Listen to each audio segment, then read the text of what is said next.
Join me today for the last episode of my book, Life After Depression.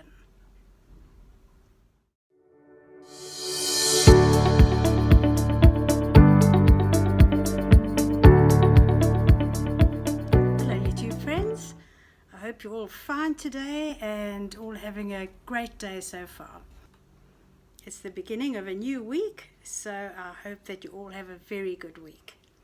Well, it's the last episode of me reading my book, Life After Depression. It's a little bit longer than normal, but it didn't really divide into two episodes, and the last two episodes, so I've sort of put it into one, and I hope it's not too long. If it is, then just break it down into listening to it in two different sittings.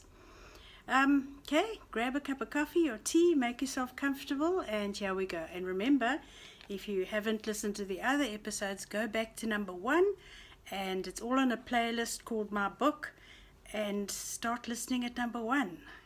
Enjoy! Episode 8, Digression. Have you ever had the experience of having someone come into your life and make a real difference? I've been blessed to make such a friend. His name is Robert.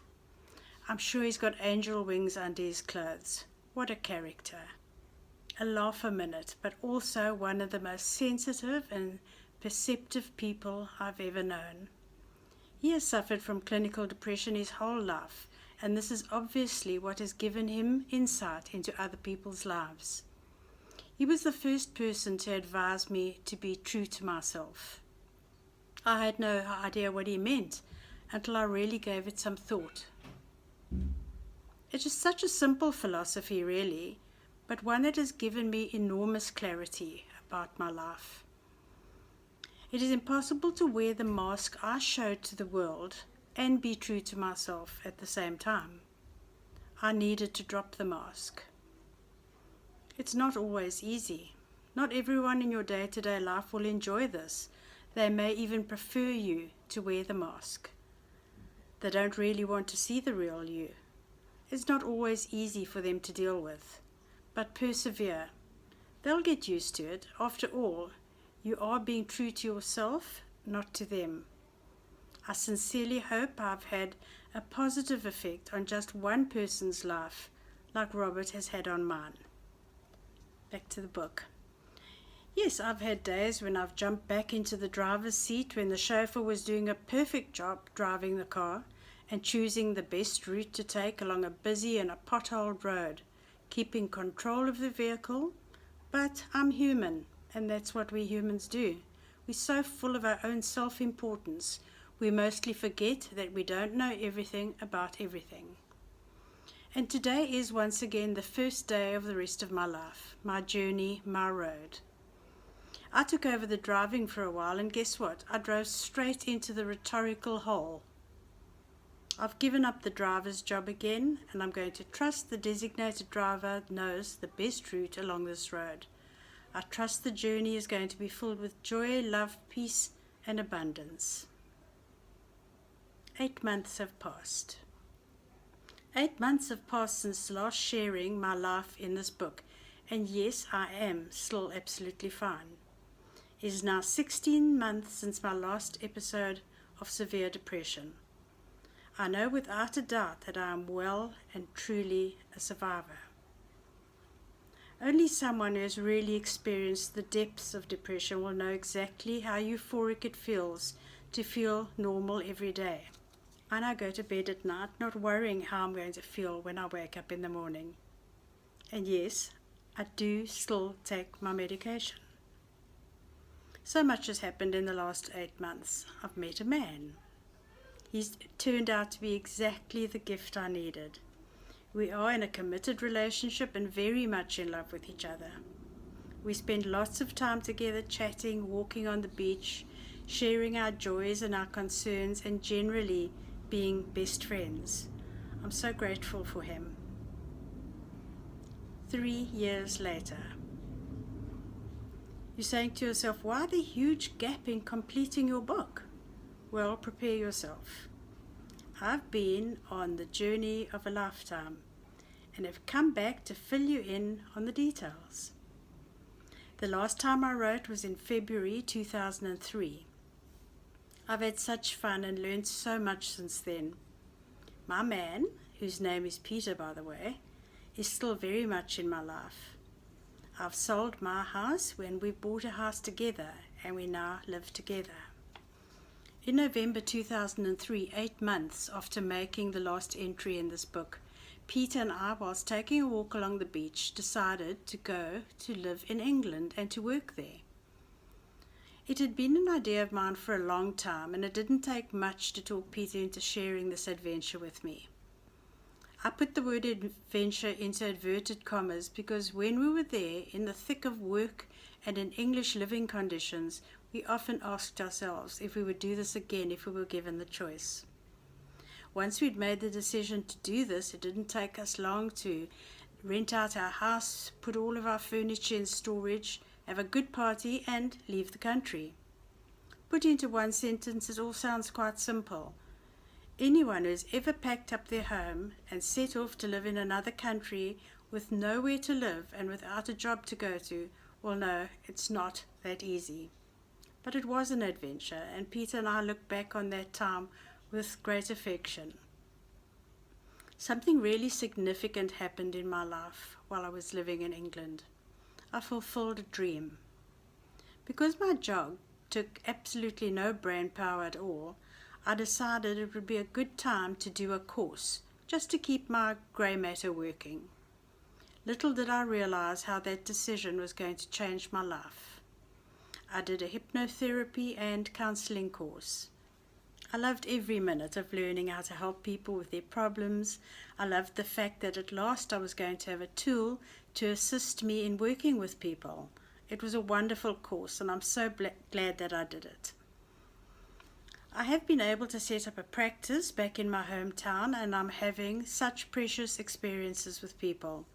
For the first time, I feel like I'm really helping.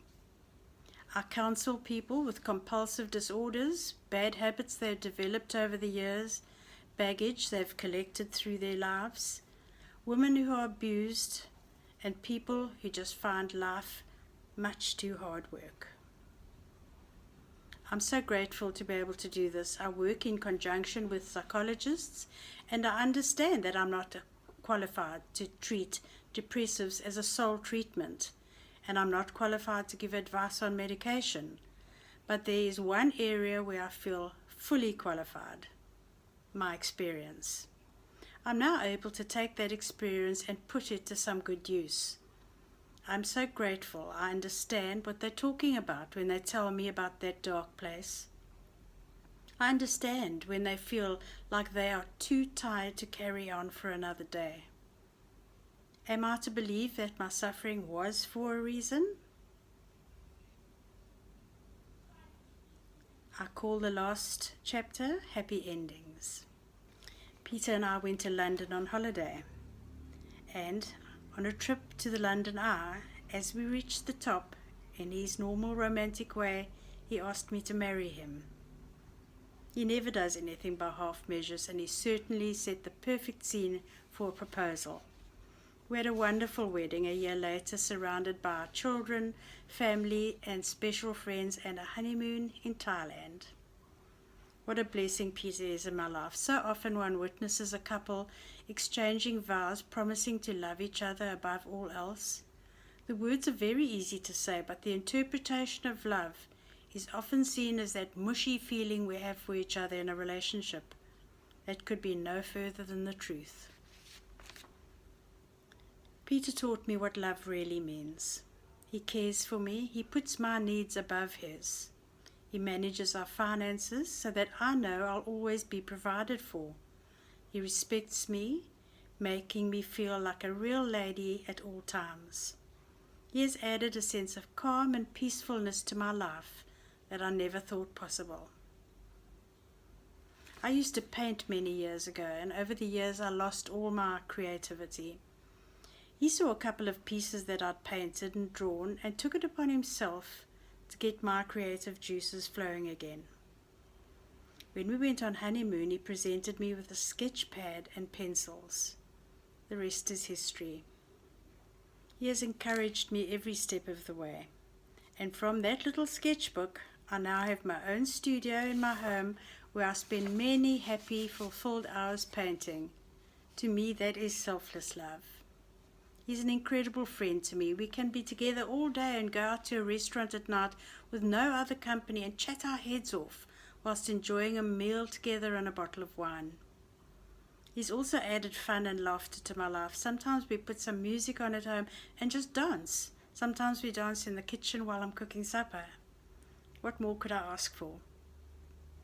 In return, I show him respect, I share our friendship, and I care for him in all the ways that I can, and most of all, I love him. Before this sounds like a fairy tale, it's not. We both have aggravations. How can two humans living in the same space never feel a little or a lot irritable with each other? Love is a decision, not a feeling. The feeling is the early euphoria we feel when we can't bear to be out of each other's company. The decision to love someone is what the vows are really about, the lifelong commitment. I really hope I add to his life just a tiny little smidgen of what he adds to mine. My thank yous. Thank you for taking the time to share my experiences with me. I hope you've gained something from reading or listening to this little book. Similarly, you might be living with or know a depression sufferer. I hope this has helped you to understand just a little more about the condition. Remember, trust life. It really is good. Make a decision to be happy today and to remind yourself of your decision every day. Perhaps you will have to paste up a reminder above the toothbrush holder until you get into the habit. And once you do get into the habit, you'll never turn back. But most importantly, stop trying and start trusting. I'm living proof that it works. I'm no longer a depression sufferer, I'm a depression survivor. Never stop taking your medication. With my love and my understanding, I do hope you've enjoyed this book. I'd like to end with a quote from the Dalai Lama. We can never obtain peace in the outer world until we make peace with ourselves. Thank you so much for sharing my book with me. I do hope you've enjoyed it. Bye for now.